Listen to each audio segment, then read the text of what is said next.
భారతదేశానికి 35% ఉక్రెయిన్ నుంచే దిగుమతి అవుతుంది. అక్కడ ప్రధానమైన పంట పామాయిల్ పంట. అది ఈ 2 సంవత్సరాలలో పూర్తిగా దెబ్బతింటాన మనం దిగుమతులు ఆగిపోయినాయి. దిగుమతులు ఆగిపోయేసరికి మన దగ్గర ధరలు, వంట నూనెల ధరలు అనేవి విపరీతంగా పెరిగిపోయిన పరిస్థితి ఉన్నది. ఇది ఒక నష్టం మనకి. రెండోది ఏంది, రష్యాలో ఏంటంటే రష్యా ప్రధానమైన వనరు చమురు. అక్కడ చమురు ఉత్పత్తి బాగా జరుగుతుంది. అక్కడ మిగతా దేశాలకు మొత్తానికి కూడా చమురు సప్లై చేస్తుంది. కానీ ఎప్పుడైతే యుద్ధం వచ్చిందో ఈ అమెరికా ఆంక్షలు విధించింది, ఆర్థిక ఆంక్షలు విధించింది. మీరు రష్యా నుంచి ఎవరు ఆయిల్ కొనడానికి వీల్లేదు అని చెప్పింది. దీంతో ఆమె రష్యాలో ఉత్పత్తి అయిన ఆయిల్ ఏదైతే ఉందో ఆయిల్ మొత్తం కూడా పేరుకుపోయింది. ఆయిల్ నిల్వలు పేరుకుపోయినాయి. ఈ ఆయిల్ నిల్వల్ని ఎప్పుడైతే పేరుకుపోయిన ఆయిల్ నిల్వల్ని అమ్ముకునేదానికోసం, ఎందుకంటే అమెరికా ఆర్థిక వ్యవస్థ కూడా చిన్నభిన్నమైన, రష్యా ఆర్థిక వ్యవస్థ కూడా చిన్నభిన్నమైంది. అందుకనే ఈ అమ్ముకునే దానికోసం రష్యా ఏం చెప్పిందంటే, నేను 40% తక్కువకి ఆయిల్ ఇస్తా ఇతర దేశాలకి. వాస్తవంగా మనం ఇతర దేశాల్లో సరుకులు కొనుగోలు అమ్మకాలు చేయాలంటే డాలర్ తోటి మాత్రమే మనం కొనుగోలు అమ్మకాలు చేస్తాం. అమెరికా యొక్క డాలర్ ఏదైతే ఉందో మన భారతదేశంలోనైనా మనం భారతదేశానికి దిగుమతి చేసుకోవాలన్నా అమెరికా డాలర్ తోటే, మనం ఎగుమతి చేయాలన్నా అమెరికా డాలర్ తోటే మన వ్యాపార లావాదేవీలు జరుగుతుంది. కానీ రష్యా ఏం చెప్పిందంటే, మీరు అమెరికా డాలర్ ఇవ్వద్దు, నాకు మీ డబ్బులే ఇవ్వండి, మీ డబ్బులతోటే కొనుగోలు చేయండి, 40% తక్కువకి ఇస్తాను.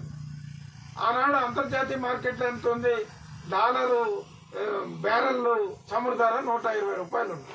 120 రూపాయలు ఉన్నప్పుడు నేను తగ్గించి 40% తగ్గించి ఇస్తానంటే 50 రూపాయలు తగ్గించి 70 రూపాయలకి ఆయిల్ ఇస్తుంది.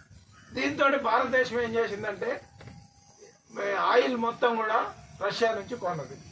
మరి రష్యా నుంచి ఆయిల్ 120 రూపాయలు పెట్టుకునేది 70 రూపాయలు కొన్నామంటే నీకు 50 రూపాయలు మిగిలినాయి కదా. డాలర్కి ఒక్కొక్క బ్యారెల్కి 50 రూపాయలు మిగిలినాయి కదా. నువ్వు 120 కొన్నాడు, పెట్రోల్ 105 రూపాయలు 110 చేస్తావు, డీజిల్ 98 రూపాయలు 100 రూపాయలు డీజిల్ చేసావు. మరి నీకు తక్కువకి వచ్చింది కదా. నీకు 70 రూపాయలకే వచ్చినప్పుడు డీజిల్ పెట్రోల్ ధరలు తగ్గియాలి కదా. ఇక్కడ తగ్గించడం అంటే తగ్గలేదు. డీజిల్ పెట్రోల్ ధరలు తగ్గకుండా ఏం చేసిందంటే రిలయన్స్ కంపెనీకి ఆ తక్కువ ధరకు వచ్చిన ఆయిల్ మొత్తం కూడా రిలయన్స్ కంపెనీకి అమ్మింది. రిలయన్స్ కంపెనీ వాడు ఏం చేసిండు, దాన్ని ప్రాసెస్ చేసి మొత్తం ఇతర దేశాలకు అమ్మిండు. అంటే మనకి మన డబ్బులు పోయేమో అమెరికా, రష్యా వాడి నుంచి ఆయిల్ తక్కువ ధరకు దిగుమతి చేసుకొని రిలయన్స్ కంపెనీ వాడిని బాగు చేసిండు తప్ప మన పేదవాళ్ళకి ఎవరికి కూడా ఉపయోగపడే ఈ రవాణా ఆయిల్ తగ్గించిన పరిస్థితి లేదు భారతదేశంలో నరేంద్ర మోడీ ప్రభుత్వం అనేది మనం అర్థం. అంటే యుద్ధం వల్ల రెండు వైపులా కూడా లాభపడింది ఎవరంటే కార్పొరేట్ సంస్థలు లాభపడ్డాయి తప్ప భారతదేశంలో ఉన్న పేదవాడు ఏమాత్రం లాభపడలేదు. ఆయిల్ దిగుమతి లేకపోవటాన ఆయిల్ మొత్తం కూడా బ్లాక్ చేసి లాభాలు పెట్టి 170-180, మీకు గుర్తుంటే 2 సంవత్సరాల క్రితం వంట నూనెలు కేజీ 180-190 రూపాయలు అమ్మింది. మరి అంటే ఎట్లా అమ్మిని, కార్పొరేట్ కంపెనీలు ఏదైతే ఉన్నాయో అక్కడ నుంచి ఆయిల్ రాలేదు కాబట్టి మొత్తం వాడి దగ్గర ఉన్న ఆయిల్ మొత్తం కూడా బ్లాక్ చేసి రేటు పెంచేసి అమ్మింది.